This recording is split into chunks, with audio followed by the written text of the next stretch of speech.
Welcome in, ladies and gentlemen, to another edition of the Bengal Tiger podcast. I am Billy Embody on this Friday with Matthew Brune because we've got some big news to share with you guys as Tulane, Marshall McNeese defensive back Andre Sam is transferring to LSU.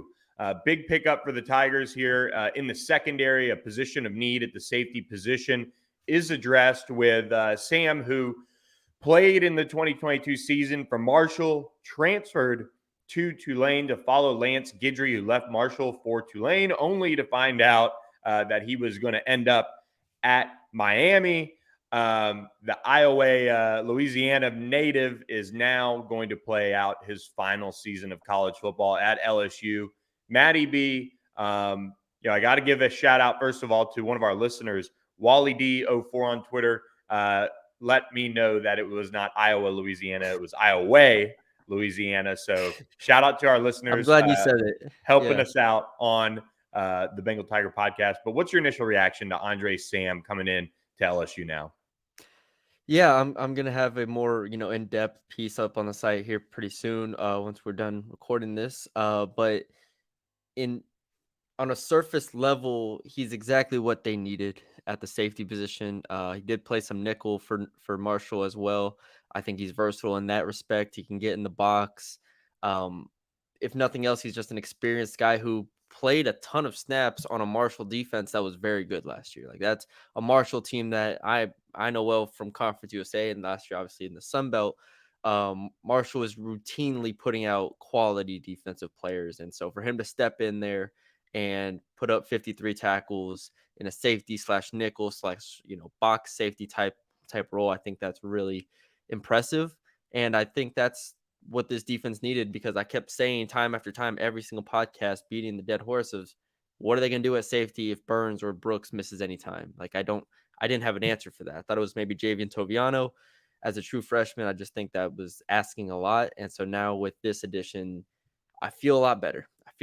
And that's and you bring back another Louisiana guy, which has been their MO, and anywhere you look, they're finding Louisiana guys everywhere.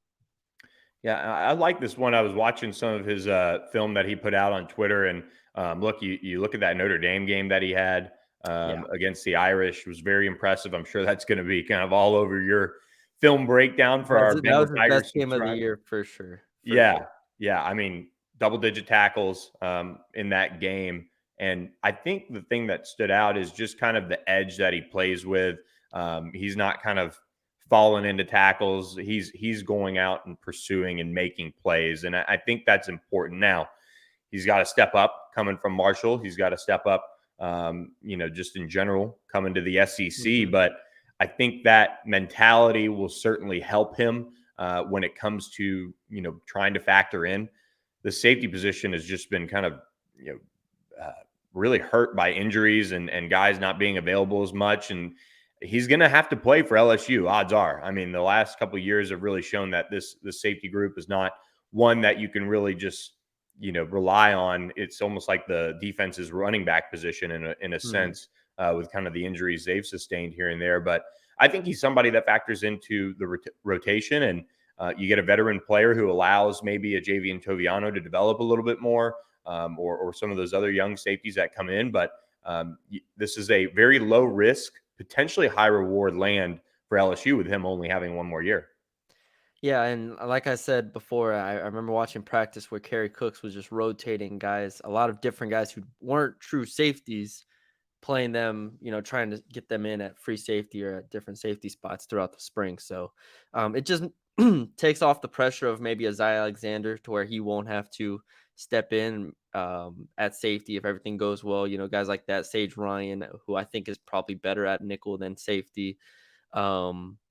And then we have to remember, if Greg Brooks last year started at safety and then flipped with Jay Ward to go down to nickel, and he was an extremely effective playmaker there. In theory, what if they wanted to move Greg Brooks back to nickel? Like that, it just opens up the door for different possibilities down the line. I don't think that would happen this year, but Greg Brooks was so good at nickel last year. Why, it at least gives you the possibility to move him back there if things aren't going 100% how they want it to in the back end. But like you said, low risk, high reward. That's kind of what they're looking for right now because they're set everywhere else. They don't need to take another, you know, Denver Harris type, high risk, high reward type guy. They're set across the board. They just needed depth here, and that's the big thing. I think LSU's defense is better with Greg Brooks at the nickel position. And so I like Mhm. that idea. I think it's something that He was the staff awesome. has shown they're not afraid to move guys around. They're not Yeah. afraid to rotate, try different guys out. And so I would like to see that move. I really think Greg Brooks in that role is really a guy who can help them a lot. And, I think Andre Sam can help them. And I don't know if he's going to have an all SEC type impact, but he's a guy that's played a ton of football.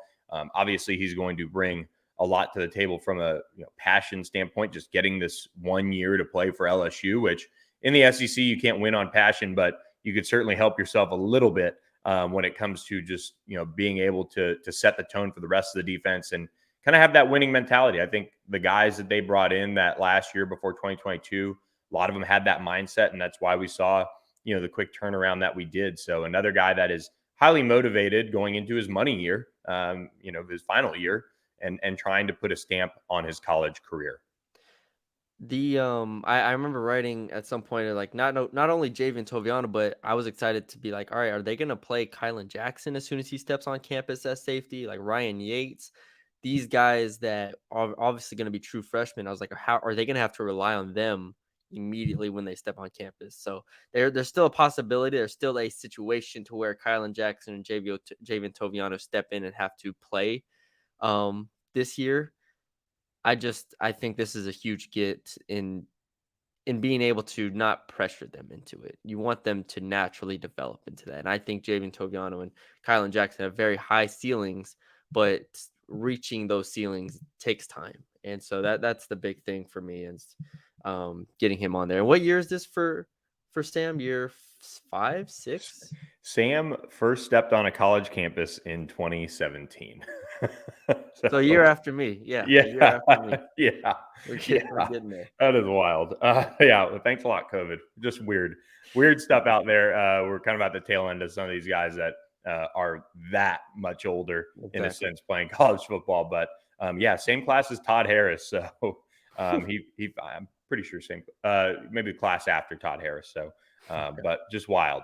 So LSU adds Andre Sam. Before we get to what's next for LSU in the transfer portal, I got to talk to you guys for a quick second about Roadshop, our friends at Roadshop. Richard and Shar, the veteran-owned business. You can get 10% off your order with promo code Bengal Tiger. Tinctures, pre-rolls, gummies, pain creams. If you have trouble sleeping, have anxiety, have pain, check them out, roadshop.com. You can live chat with Richard and Shar on the website. A lot of our Bengal Tiger subscribers have done that and help them find what they need to kind of, assess how to fix their issues and, just live a little bit better life, a little bit, really just quality cannabis products and CBD and all that stuff. So we really appreciate Roadshop. I know Shay and I are usually talking about them, but just want to give them a quick shout out on the show. They continue to do great work for our Bengal Tiger subscribers. So promo code Bengal Tiger at roadshop.com. Check them out and support a veteran-owned business, small business in Roadshop. LSU does have more transfer targets out there and positions of need. They do have multiple scholarships still available. Matty B, we talked about it a little bit earlier this week. Offensive line, tight end. Could they add another secondary piece still? That all remains to be seen. But let's lead off with do you think they need to go after another secondary piece? Because as our Bengal Tiger subscribers have known, Jaden Canaday, Tulane defensive back, is a guy that's on the radar. We're trying to nail down if LSU is going to bring him in for a visit now. But with Andre Sam on board, do you still think it's a wise idea to maybe go after a guy like Canaday? I Canada's I haven't watched the tape or anything, but it will be interesting if he is a corner like a true corner. I don't think they need another corner. And so that's my whole thing. If you're adding a safety, then yes. And maybe he can play both. I haven't watched him yet, but I think that's probably the only position where they could use another one. We'll go through whether that's tight end or offensive line or whatever. But safety position to me is still like does anybody believe, you have Jordan Allen, you have Matthew Langlaw, those type of guys that can drop back there too, but I haven't seen enough of Matthew Langlaw to be like, all right, he can stay healthy for a full season and he can be a serviceable backup. Jordan Allen, I'm really, really high on going into year 2, but he trained at nickel for a lot of last year. So it all depends on what the staff thinks of. I think those two guys first and foremost, because Sage Ryan, you kind of know what you're getting from him. Jordan Allen, Matthew Langlaw, to me, kind of decide the need of another safety, another defensive back transfer there. So that's how I'm approaching it. Yeah, I completely agree. So we'll see. We're continuing to try and nail that down for our Bengal Tiger subscribers. So be sure to subscribe. $30 for 6 months gets you access. Just $5 a month. I mean, it's just pennies for all the scoop on the site. We're hitting the road recruiting coverage. We've got camps coming up, official visits. Speaking of official visits, LSU will bring in a junior college tight end in June for an official visit. We talked about Butte College tight end Connor Gilbreth. He's headed to Missouri for an official visit this weekend. He's a full qualifier. I think the Missouri Tigers are going to put a press on him to get things done quickly, getting him in for that June summer session. But LSU, Mike Denbrock, pushing for that June 16th official visit. This is a massive body that can help them in the run blocking game, pass protection. As far as the tight end goes, he's a physical guy. He could grow into an offensive tackle. This is one of their, really only remaining targets out there overall. And for those who, like you said, Missouri is going to put a full court press on him, but he was early on, offered by or looked at by Miami, Colorado, Washington, and now picks up offers from LSU, Missouri, and Mississippi State. So this isn't just a guy that you're taking a flyer on, be like, oh, okay, maybe this is an under the radar type player. He has now picked up enough steam over this summer to where he is going to be looked at as an SEC player. Like flat out, he's going to be someone who can help an SEC team, whether that is Missouri, Mississippi State, LSU, whoever. He's going to be a guy out of junior college that people are going to expect to play wherever he goes. So I think this is huge. I think this would be a real big pickup, 6'6", 270.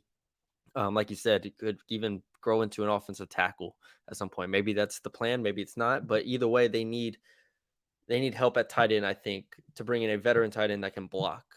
That is, you could argue that's the biggest need now that they have Andre Salmon.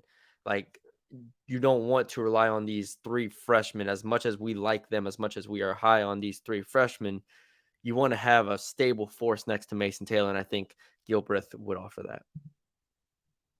I agree. And again, it's just kind of plugging holes with the transfer portal. That's what Brian Kelly and his staff are really doing in this second window, outside of Logan Diggs, who's expected to, very much compete for the starting running back job. This is where you can be particular. It's kind of funny. Brian Kelly talks about how, if they get some injuries, they're going to be real thin at positions. But at the same time, they're, just plugging holes in that depth and trying to fix that. Another piece to that puzzle is the offensive line. Amari Wiggins, talked about him, junior college offensive lineman, left LSU out of his top 5. Does seem like LSU's at least kicking the tires on trying to find another offensive lineman. Doesn't necessarily seem like it's going to happen unless it comes from a graduate transfer type. But that is another position that'll get Mason Lunsford in this summer. Offensive lineman, they get the injury bug too, but that's the other position it looks like that LSU is at least looking at. Yeah, to go to your bigger point, if it does feel like they're able to be greedy this offseason. Last year, it wasn't being greedy. Last year was out of desperate need of filling all of the holes on the roster. This year, like, it is a big pickup to get Logan Diggs, and we talked about that. But at the end of the day, they still could have made it work probably at running back without him. Andre Sam, I do think was a need. I do think that was flat out a need. But you go to Connor Gilbreth, you go to an offensive lineman. Like, at this point, you're able to be a bit selective, be greedy, like be able to say, all right, we don't have to rely on freshmen in certain spots. We can go get different guys. And that's why I think at offensive line, as much as we like DJ Chester, Jalen Turd, and guys like that, Tyree Adams, they're and even the center competition, I think there's a world in which they're going to be able to go get a guy in the transfer portal and supplement that competition, kind of even add to it to a degree and give them another year. So Yeah, I think you're probably looking at grad transfers, lower end guys like a Tremont Shorts from last year, probably stepping in and just competing just to give them depth because last year, there were some injuries, but overall they stayed relatively healthy. So, who knows how it'll go this year. Yeah, no question about it. So with that, guys, we wanted to get you guys our reaction to the news of Andre Sam committing to LSU and what's next. Hope you guys all have a great weekend. We are shutting down this edition of the Bengal Tiger podcast. Hit the subscribe button to our YouTube channel. We have a ton of great content coming your way. Working on getting some interviews lined up with some players and coaches around LSU. So be sure to be on the lookout for that as those start dropping over the course of the summer. Summer is here. Be sure to subscribe to the Bengal Tiger wherever you listen for those long car rides with the fam. So everybody has their LSU news right in their back pocket for all the summer chats on the beach or wherever you enjoy your summer. Mm-hmm. So, Matty B, have a great weekend. To all of our listeners, have a great weekend, and we will catch you next time with another edition of the Bengal Tiger podcast.